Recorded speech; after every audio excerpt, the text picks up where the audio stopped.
안녕하세요. 신용분석사 과정 2부 과목을 맡게 된 원재훈 회계사입니다. 반갑습니다. 저희가 이제 신용분석사 2부 이론과 문제풀이 본 강의를 이제부터 진행하도록 하겠습니다. 자, 우선 저희 2부 시험 과목 주제를 한번 같이 보겠습니다.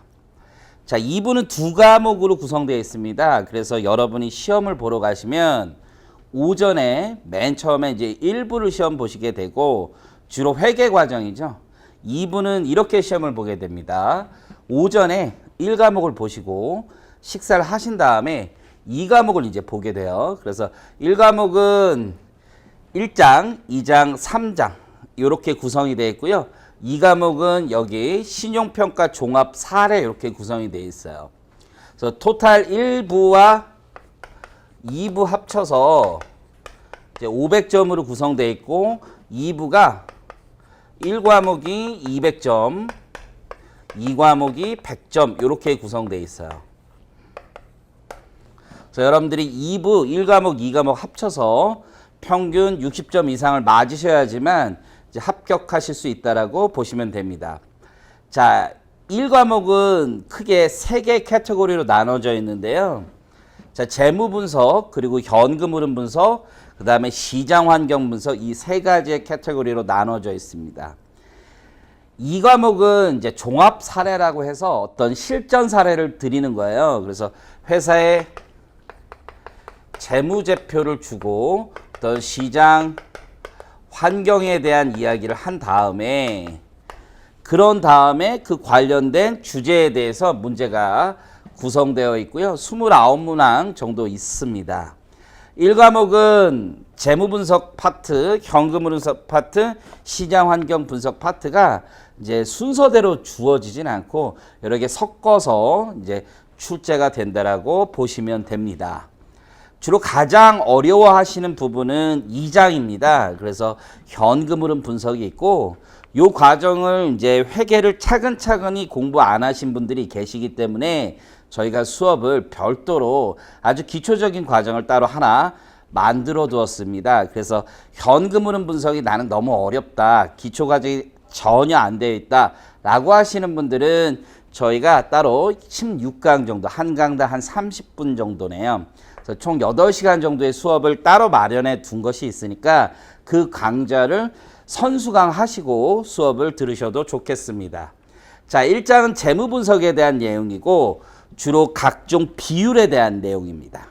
그래서 뭐 유동 비율이 어떻다, 부채 비율이 어떻다 이런 내용들이 포함되어 있는 거고요. 2장은 현금 흐름 분석이라고 해서 회사의 캐시플로우, 현금 흐름을 직접 보는 과정입니다. 자, 손익계산서나 재무상태표를 만드는 것들이 일반적으로 발생주의에 따라서 작성된 재무제표임에 반해서 현금 흐름표라는 건 현금주의로 만든 건데요. 이 둘을 어떤 상호관계에 있는지 그리고 직접 작성하는 요령 등이 시험 문제에 나오는 거고요. 우리가 어떤 회사가 그 회사 자체의 경영진도 좋고 능력도 좋다고 하더라도 거시적인 매크로 측면을 버릴 수가 없어요. 시장 환경, 국제 거시 환경, 경제학 일반 이런 내용들을 우리가 배우는 쪽이 시장 환경 분석입니다. 그래서 난이도는 여기가 가장 높고요. 그 다음 여기 난이도, 그 다음 여기 시장 환경 분석입니다. 시장 환경 분석은 어떻게 보면 상식적인 얘기도 많이 포함되어 있어요. 평소에 경제 신문 같은 거 많이 보시고 이제 경제 뉴스를 많이 접하신 분들은 요 점들이 조금 쉬울 거고요. 그런 점이 너무 부족한 분들은 사실 오히려 이 부분을 어려워하시는 분들도 있습니다. 저희 과정에서 좀 압축적으로 시험에 자주 빈출되는 포인트를 위주로 학습을 할 예정입니다. 그래서 2부에서 1과목이 선행돼서 제대로 공부가 되었을 때 각종 비율에 대한 공식들이 암기가 되고 그 상황을 이해하실 때 여기 신용평가 종합 사례를 도전하실 수 있다라고 보시면 됩니다. 그래서 학생분들 같은 경우에 1과목이 오히려 더 쉬울 수 있어요. 2과목이 굉장히 어렵고 그리고 금융기관에 계신 분들은 2과목 중에 이런 부분은 좀 쉽다. 근데 이 부분은 어렵다. 이 부분도 좀 할만하다. 이렇게 하시는 분들이 꽤 많은 것 같습니다. 특히 이쪽 이 과목 쪽은 굉장히 금융기관에 다니시는 분들은 조금 쉽게 여기시고 학생분들은 좀 어렵게 여기시는 것 같습니다. 자, 그러면 우리 출제 경향이 어떤지 한번 보겠습니다. 여러분이 시험장을 가면 모든 문제가 배점이 동일하지 않습니다. 그래서 4점짜리도 있고요. 3점짜리도 있고 2점짜리도 있습니다. 그래서 문제의 난이도별로 그 배점이 상이합니다.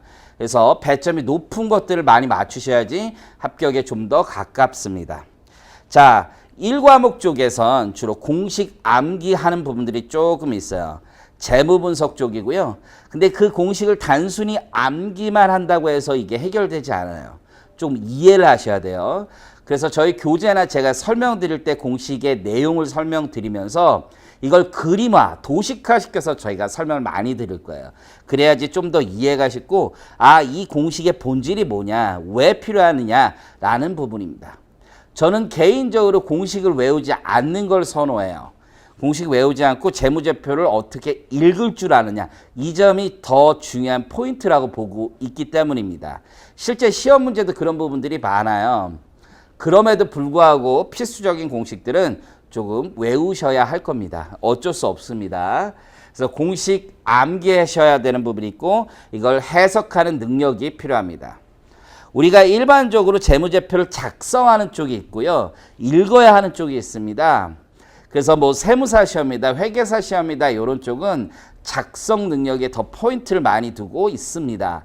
그러나 저희 신용분석사 시험 같은 경우는 작성하는 것보다는 그걸 어떻게 읽을 수 있느냐, 재무제표를 어떻게 읽을 수 있는 능력이 있느냐, 이게 더 주요 포인트라고 보셔야 돼요. 그래서 영어로 하면 How to read the financial information, 재무 정보를 읽을 수 있는 것에 초점을 둔 시험이라고 보시면 돼요. 그래서 이런 게 아니에요. How to prepare the financial statement, 어떻게 재무제표를 작성하느냐에 포인트가 있는 시험은 아닙니다. 자, 그래서 우리가 재무정보만 해석한다면 그 회사는 100% 이해할 수가 없어요. 왜냐하면 읽으려면 주변 환경, 주변 상황, 왜 이런 숫자가 나왔는지에 대한 명확한 배경 지식이 필요한 거죠. 그래서 우리가 시험 문제에서 보시다시피 시장 환경 분석을 시험 출제 범위로 두고 있는 겁니다. 그래서 financial data, 재무 정보뿐만 아니라 non-financial data, 이 정보에 대해서도 우리가 집중해야 되고 공부해야 됩니다. 마지막으로 이제 회계 기준은 두 가지가 있습니다. 그래서 IFRS라고 하는 국제 회계 기준이 있죠. 그래서 우리나라는 상장 기업이나 상장할 회사, IPO 지정받은 회사, 그리고 상장 기업의 자회사들은 모두 국제 회계 기준을 사용하고 있습니다. 하지만 우리 시험은 현실에 훨씬 더 중소 중견기업이 많이 사용하고 있는 회계 기준은 일반 기업 회계 기준입니다. 그래서 1과목이든 2과목이든 1부든 2부든 뭐든 일반 기업 회계 기준을 출제 대상 범위로 하고 있습니다. 그래서 국제회계 기준에 대해서는 제가 상식 차원에서 필요한 부분은 가끔 설명을 드리겠지만 저희가 특히 2과목에서 보는 재무제표 혹은 1과목에서 각종 비율을 분석하는 것들은 일반 기업 회계 기준에 따릅니다. 제가 제 책에, 저희 책에 재무제표 양식 같은 거를 첨부해 뒀어요. 이따 같이 함께 볼 거고요. 그 양식도 일반 기업 회계 기준에 있는 것을, 공시되어 있는 걸 제가 그대로 따다가 우리 책에 첨부하였음을 밝힙니다. 자, 그러면 두 번째, 우리가 1과목에서 1장 재무분석이 있잖아요. 이제부터 재무분석을 나갈 거고 그 재무분석과 관련된 크게 7가지의 주제가 있고요. 이 7가지의 주제의 출제 포인트 정도를 말씀드리겠습니다. 그래서 첫 번째 재무분석 및 재무제표 이해부터 출발할 거예요.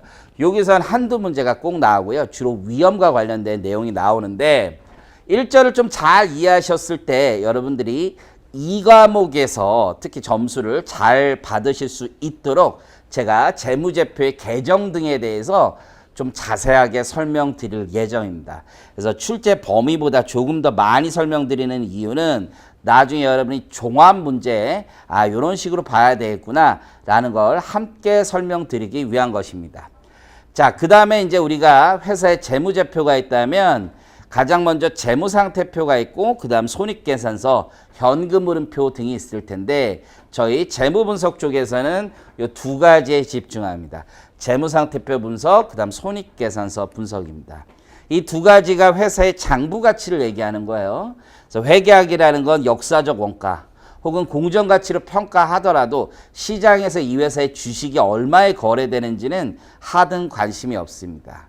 그래서 1절과 3절에서는 회사의 장부가치를 기준으로 작성된 재무제표에 대한 분석을 배우고 그 다음에 이 회사가 시장에서 거래될 때 얼마로 거래되고 있는데 이 가치가 고평가되어 있는 건지 혹은 저평가되어 있는 건지 한마디로 얘기하면 버블이 있는 건지 지금 주워 담아야 되는 상황인지 이런 것들을 배우는 것들이 있습니다. 그게 시장가치 분석입니다.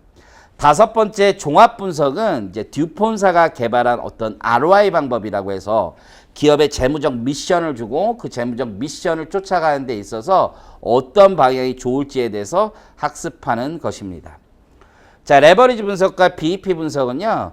우리가 뭐 똔똔이란 표현을 쓰잖아요. 장사를 했는데 얼마만큼 팔면 남겠느냐. 그래서 그걸 소위 브레이크 이븐 포인트, 손익분기점이라고 얘기를 하고 그 손익분기점을 달성하기 위한 매출액이 얼마냐, 뭐 손익분기점률이 얼마냐, 현재 비용구조 하에서 우리가 고정비가 너무 많다 혹은 변동비가 너무 많다, 고정비가 많은 회사는 매출이 점프했을 때 어떤 효과가 일어나느냐, 이런 내용들을 배우는 게 6절과 7절의 내용입니다. 그래서 다시 앞으로 돌아가 보면 여기 1장 재무분석에 있는 내용들은 21문항 정도가 출제가 되고 총 2부 1과목 200점 만점 중에 70점 정도가 배점되고요. 2부에 가서 여기 2과목 가서 신용평가 종합사례에서도 재무분석에 대한 물음이 훨씬 더 많이 나옵니다. 그래서 1과목에서 현금흐름 분석 그 자체가 굉장히 어려워요. 근데 그에 대한 물음은 여기 가서는 1장 재무분석에 대한 비율보다는 떨어진다는 거예요. 여기가 더 많습니다. 여기가 이쪽 가서는 그렇지만 2부 1과목 자체에서는 2장이 조금 더 많습니다. 그리고 난이도도 2장이 조금 더 어렵다라고 보셔야 돼요.